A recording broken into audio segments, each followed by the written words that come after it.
Gue baru sadar satu hal belakangan ini, sekarang tuh ya hampir semua brand kayak sepakat bareng-bareng kalau kasta tertinggi sebuah produk itu harus ada kata Pro Max-nya.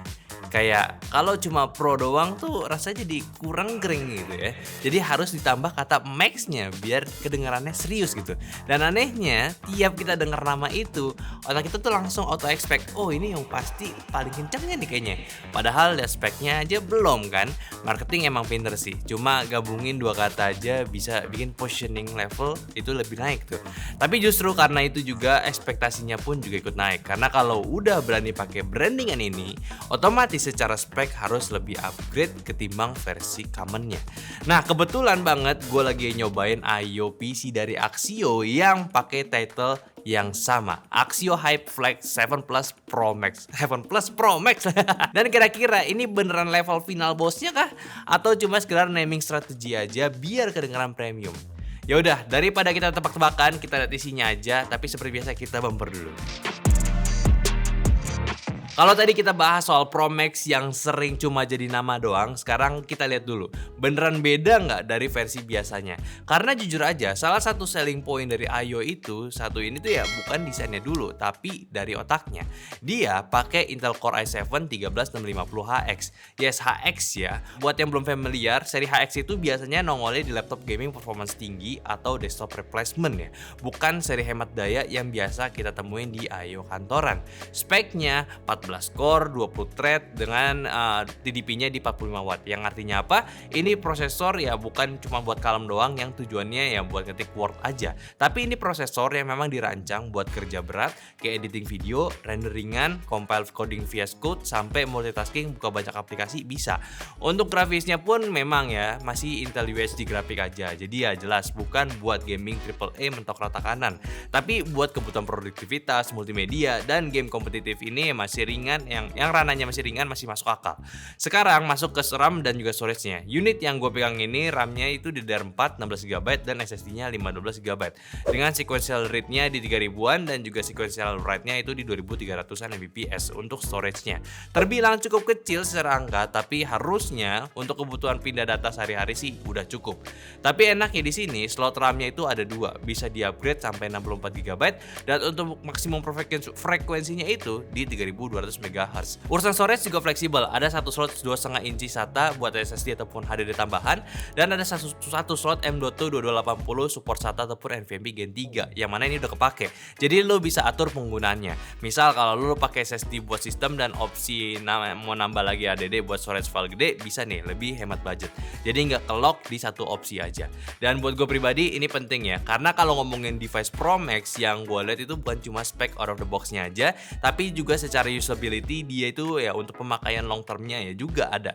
Karena percuma juga kan awalnya kelihatan sangar tapi 8 bulan kemudian RAM-nya mentok, storage-nya penuh, terus udah mulai lemot dan juga pelan gitu jalannya. Terus juga gue mau bahas ya soal konsep IO ini ya, which is udah sering gue bahas di video-video sebelumnya. Kalau IO itu basically PC desktop yang dibikin lebih clean dan praktis ya. Emang soal option upgrade nggak sebebas PC tower ataupun se-fleksibel laptop juga, tapi lu bisa dapat meja yang clean, setup simple, layar gede 27 inci, semua udah jadi satu. Dan di paket ini lu juga dapat keyboard mouse wireless, jadi literally tinggal colok dan powernya ya dan juga langsung kerja. Dan ngomongin layarnya, speknya sendiri udah masuk ke kategori penggunaan standar dengan resolusi Full HD IPS di refresh rate 100Hz. Bezel samping dan atasnya tipis, ergonominya sesuai dengan namanya flex ya, bisa di tilt, swivel, adjust height-nya juga, bahkan rotate vertikal pun bisa ya. Cuma ya tetap ada minusnya, kayak misal build quality-nya yang masih full plastik. Secara visual clean dove gini emang kelihatan modern, tapi pas dipegang ya berasa plastiknya, dan juga di bagian axle-nya pun masih agak sedikit ringkih kalau lo goyangin. Nggak ganggu buat pemakaian normal, tapi jelas kualitasnya bukan build premium metal solid ya. Jadi secara konsep dan desain udah jelas, sekarang ya tinggal pembuktian aja nih mesinnya ya. Beneran nggak bisa dipakai multitasking. Nah kalau dari hasil yang kita udah tes di sini jelas bisa banget ya. Di pengetesan PC Mark 10 aja dia udah dapat di angka 5300-an buat total skornya. Dan kalau dilihat dari data pengetesannya, lu bisa lihat kegunaannya itu memang cukup strong untuk keperluan productivity dan juga esensial. Kayak misal ya, ngolah data spreadsheet, writing dokumen, atau sekedar browsing web tuh udah aman. Dan kalau dari data benchmark Cinebench di semua versi, jujur skornya menurut gua rada kurang memuaskan untuk performance CPU Excalibur HX ya. Performance-nya bahkan bisa lu bandingin sejajar dengan prosesor i7 seri H ya, yang notabene di bawah seri HX-nya. Dan setelah gue cari tahu ternyata ya headroom dari TDP up-nya itu masih lumayan gede di 86 watt, sedangkan yang kita dapat waktu pengetesan itu maksimal cuma 55 watt untuk output dayanya. Kenapa bisa kayak gitu? Ya alasannya ya cuma simple aja sih, sistem coolingnya yang masih terbatas. Terbukti waktu gue tes 10 kali run Cinebench ya, performance-nya sendiri masih belum tahan di peak performance-nya. Emang jadi terkesan kurang, tapi seenggaknya Axio tahu kurangnya mereka di mana untuk produk yang ini. Mereka tahu sistem cooling mereka masih terbatas, alhasil mereka ngambil jalur pembatasan di TDP-nya tadi, biar thermalnya dari mesin itu nggak sampai ngebuat burn in layarnya juga. Jadi ya udah gitu. Sekarang masuk ke real use-nya ya. Gue bahas cepat aja ya. Kalau pemakaian editing video pakai Adobe Premiere menurut gue masih bisa banget. Udah gue praktekin juga buat ngebuka dan load timeline secara lancar juga ya. Urusan rendering pun juga lumayan cepat dalam tanda kutip untuk format video Full HD ya. Sebenarnya bisa aja untuk format 4K juga, tapi ya lu butuh agak sadar-sadar aja lah ya sedikit ya sama prosesnya. Dan untuk buat ngegame juga udah kita tes, dan yang gua rasain sendiri sih ya feel-nya bisa ngebuat lumayan enjoy juga mainnya. Tapi lagi-lagi dalam tanda kutip lu mesti pakai settingan grafis ya, gamenya itu mentok rata kiri. Kayak misal di pengetesan Valorant dan Dota itu masih bisa dapat average FPS di atas 100. Tapi untuk CS2 di sini emang agak anomali. Karena feel mainnya itu menurut gue sih masih agak kurang. Ya mungkin ini berhubungan juga masalah thermalnya tadi. Karena bisa kedengeran juga pas buka gamenya aja kipasnya ini langsung kerja keras. Lanjut ke pengalaman medianya yang sebenarnya sih standar aja, nggak terlalu banyak spesial kecuali fitur webcamnya yang disembunyiin di bagian atas. Ngebuka dan nutupnya juga gampang, tinggal lu tekan aja, dan motoriknya pun juga udah bagus, nggak berasa kaku. Cuma untuk built-in speakernya dan mic-nya ini menurut gua masih agak kurang. Speakernya masih punya volume yang kurang kencang, dan suara yang ditangkap pun dari mic-nya masih kerasa robotik ya. Jadi kalau lu butuh experience yang lebih mantap ya harusnya lu nambah peripheral lain yang lebih mumpuni. Ini standar-standar monitor lah ya. Hal yang perlu di-concern lagi juga ada di koneksi portnya, yang sebenarnya untuk keperluan harian udah memadai banget. Line out ada dan mic in pun dipisah ya. RJ45 ataupun LAN ya, HDMI, VGA port, USB 2.0 dan USB 3.2 ya buat versi lebih cepetnya juga ada.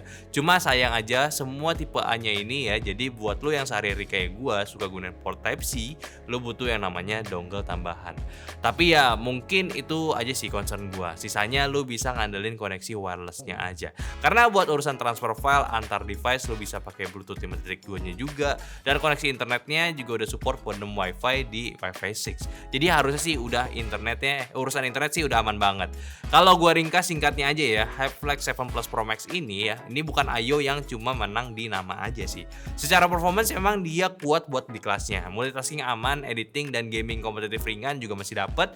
Cuma memang performance-nya nggak dilepas full aja karena keterbatasan coolingnya juga. Tapi ya seenggaknya harganya ini cukup affordable, yang which is ya dengan harga 13 jutaan, 13.349.000 kalau gue lihat di internet, lu udah bisa dapetin semua yang tadi gue sebutin. Yang kalau lu cari di marketplace PC iOS spek kayak gini cuma bisa lu temuin di harga 18 jutaan.